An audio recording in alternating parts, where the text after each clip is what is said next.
So now that we have it all but confirmed that the next Diablo 4 expansion is going to be revealed at the 2025 Game Awards, I just wanted to go over some things that I would really like to see in this expansion. Now, I'm going to be going over 5 different things. These are in a loose order, but some of these things aren't necessarily what would be part of the paid version of the expansion, because keep in mind, with a new expansion, we still get a new season with it that's free, and they usually do a bunch of other changes and things that are free updates to the game, not part of the expansion. So these things aren't necessarily part of what would have to be paid. And at number 5, we have something that I just wanted to get out of the way, but this is probably one of the most important things of the expansion, and that's the new class being a paladin. I think it's a pretty good chance that the next class is just going to be a paladin. There is a bit of a lesser chance that it's another holy based class, but I do think they're probably just going to have a paladin. Now, me personally, I don't have as strong as a connection to the Diablo paladin specifically, even though I think a paladin is a really cool class or fantasy design. Me personally, I wouldn't be sad if it was some other holy based class, maybe like a Valkyrie or even something like a Crusader that was essentially just a different version of a paladin. I've even heard that some people want like a light and dark version of a paladin where they can kind of go between light and dark, and maybe even have one of their main gameplays being that you switch between it in combat. That could be something that's really cool as well in a really cool design space, but I still do think it's a much higher likelihood that it's just the paladin that's very heavily inspired by the Diablo 2 paladin. But I would also expect they probably bring some of the most iconic things from the Crusader from Diablo 3 and also add that into the Diablo 4 paladin, but I think it's a very high chance it's just going to be the paladin. And then next up, we have reward changes, and there's a few different things they can do with this, but one of the big ones I think is a meta progression. If you look at some other games like Path of Exile 1 or 2, Last Epoch, and even some other ARPGs, they will have some sort of meta progression where you participate in a piece of content and then you unlock some currency or experience or something like that to start to upgrade the rewards or different things you would get from that content. So if you go to something like PoE, they have big skill trees for pretty much any of the endgame systems or a lot of the other systems in the game, where as you do those pieces of content more and more, you essentially just get more skill points to put into a skill tree that buffs up different parts of that content, whether it be its difficulty and its rewards or different things that could roll within that content. You're essentially just getting permanent upgrades for that specific content. I think they could really do that with a bunch of systems in Diablo 4, but they would probably have to do a pretty big reward overhaul. And I actually don't think that's out of the question for the upcoming expansion, because I think at Diablo 4 right now, we actually get too much loot to just add a meta progression system on top of what we already have. So they'd have to overhaul the reward systems in the game, probably make it all a bit lower, but then give a bunch of these meta progression systems that allows you to focus on a piece of content or endgame content and get that meta progression through those. And as you progress more and more into it and get more into the kind of endgame of that meta progression, you would probably be earning more from that specific piece of content than you are right now. And the big reason I want something like this is because it's just another thing to progress, which is pretty fun. It allows you to focus on a different piece of content you actually like. As an example, imagine if you're somebody that just likes Infernal Hordes a lot, and that's the main thing you want to be doing in that season. If they added a meta progression system, let's just keep it simple and say it's a skill tree. Let's say you keep doing more and more Infernal Hordes and you keep getting skill points. Then at some point, there's just a node that allows you to choose between 2 different things, and maybe one of them causes the boss loot at the end of the Infernal Hordes to only drop unique items, but that's all it drops now. Or maybe the chest at the end no longer drops legendary items, it only drops uniques from like the boss fighter. Or maybe the chest at the end turns into a similar thing of the chest from Belial, where you do an Infernal Hordes run. That chest at the end is not much more expensive, but it's essentially a Belial chest where you get to choose a loot from any of the boss ladder bosses. That could be a really cool way to change up that content, but allow you to more do the content you like doing and keep progressing into the different rewards you actually want. And the reason I mentioned something specifically like that is because one of the big things I think they really need to do with rewards going into the expansion is give us a different way to earn uniques. I think this is actually one of the biggest reasons why Season 10 was so liked by players in general, is because we had Chaos Armor that essentially just invalidated all uniques, but that means you didn't have to just go spam run the boss ladder bosses to get any of the uniques in the the game, you could just go do a bunch of other content. You could farm up reputation for chaos uniques. You could go farm infernal hordes. You could actually just go farm up the reputation and get a bunch of chaos uniques through completing the reputation board on alt. So there's a bunch of different ways to get chaos uniques that essentially replace uniques. But the big reason again was because people didn't just have to spam boss ladder bosses. So that's another big thing I think they really need to do a big overhaul to. And I do think meta progression would fix that issue as well.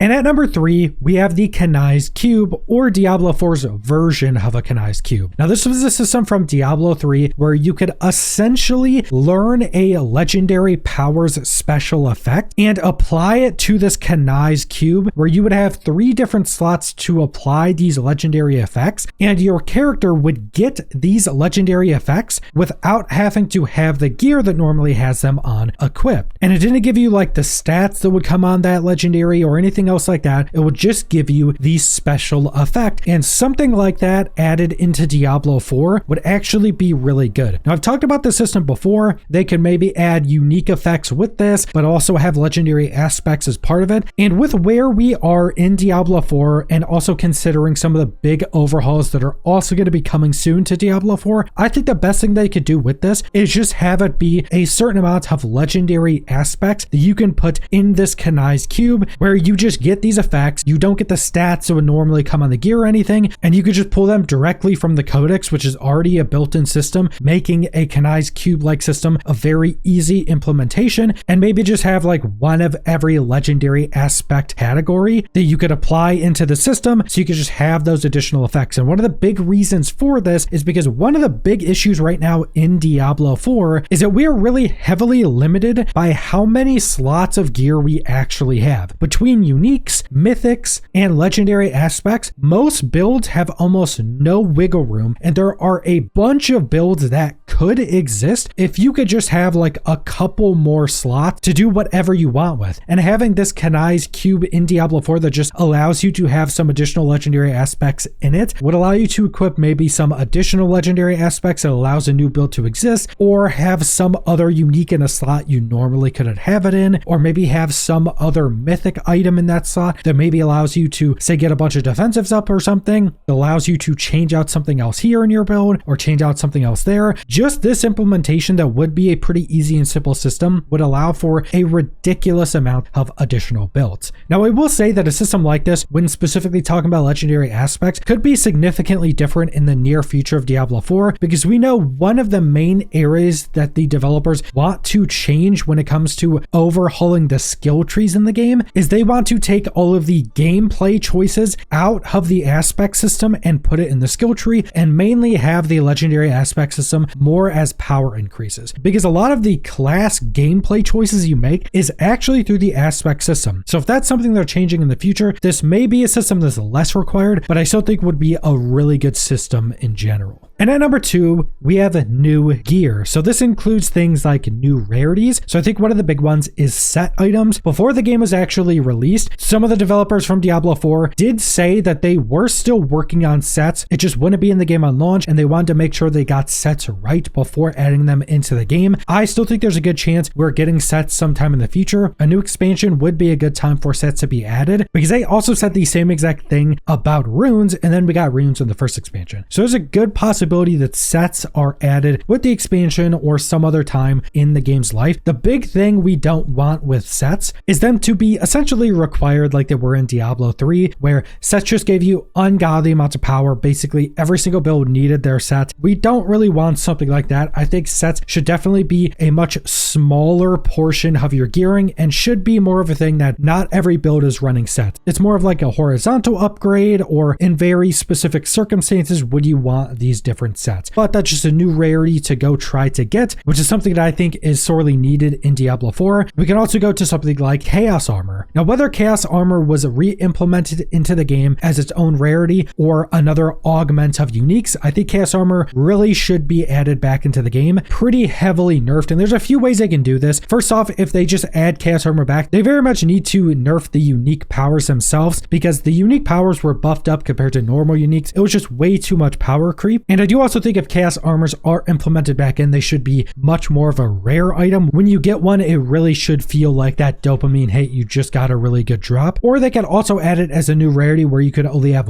one equipped. I know I've been seeing that a lot where it's essentially the same chaos armor from season 10. So it's still buffed up. It still is always max rolls, but you can only have one equipped at a time. That could be another good way to implement it. But I think chaos armor coming back in some version would definitely be another new rarity type to go farm. And past that, there's just so many different options of different things that could come in. We see other ARPGs, they have tons of different rarities to go farm for different situations, some of which aren't used a ton or used in specific situations. So I do think having new and much more rare items to go chase, especially when it comes specifically to gear you would be using, is definitely something that we need more of in Diablo 4. So at number 1, we have what I think is the most obvious one, and that's new endgame content. Whether it be expansions to existing pieces of content we have right now, or just completely new endgame systems, we just need more endgame content. And this is something that you could say in basically any game, any live service game for the entirety of history. Everybody always wants more content. And for me personally, I want more endgame systems. I do like that they have continued to kind of iterate and expand upon some of the endgame systems we already have. But I want completely new endgame systems, things that are a bit more outside the realm of what we already have and a bit more unique. Like if you go and compare to something like PoE or even a lot of other games from other genres, like you can even add in systems that are completely inspired by other game genres, like a tower defense game or an infinite dungeon. This one's definitely more ARPG inspired. Even something like Diablo 1 is kind of essentially this, but like an infinite dungeon or a dungeon with like 100 different levels or something like that could be really cool. Just a really big dungeon crawl that you can just do basically as much as you want. Or if it's something like a full roguelike system, and a roguelike could actually be implemented to a more infinite dungeon style system as well. Maybe have like a dungeon that's infinite or is like 100 floors, but it's also a roguelike system. So every floor you do, you get a choice of a new power or some new buff or something. And as you're going through, breaking all the vases, killing things, you get a currency that you could spend on vendors that show up every once in a while. Make it a full roguelike system is something I very much want. I think it's very well suited for something like Diablo 4. And there's even more options if they want to get even more crazy. Like you could have a full roguelike system that your character starts at like level 1 or something and you have no gear. And it's just this full roguelike run where you start at nothing and you just get stronger and stronger as you go through. By the end, you have a full set of gear. You have full abilities with crazy augments and stuff like that. They could legitimately take it as far as they want to. And there's just a ton of other examples of really unique endgame systems they could possibly be doing. And that's just, I think, one of the big things we really need. Just more endgame systems to give us more options and even more specifically, more unique options that feel different from the other endgame content we currently have. I think that's one of the things that's a bit more lacking in Diablo 4. That I think if they flesh out the endgame in Diablo 4 much more, it'll go a long way to just making this game significantly better and also have a much longer lifespan every new season.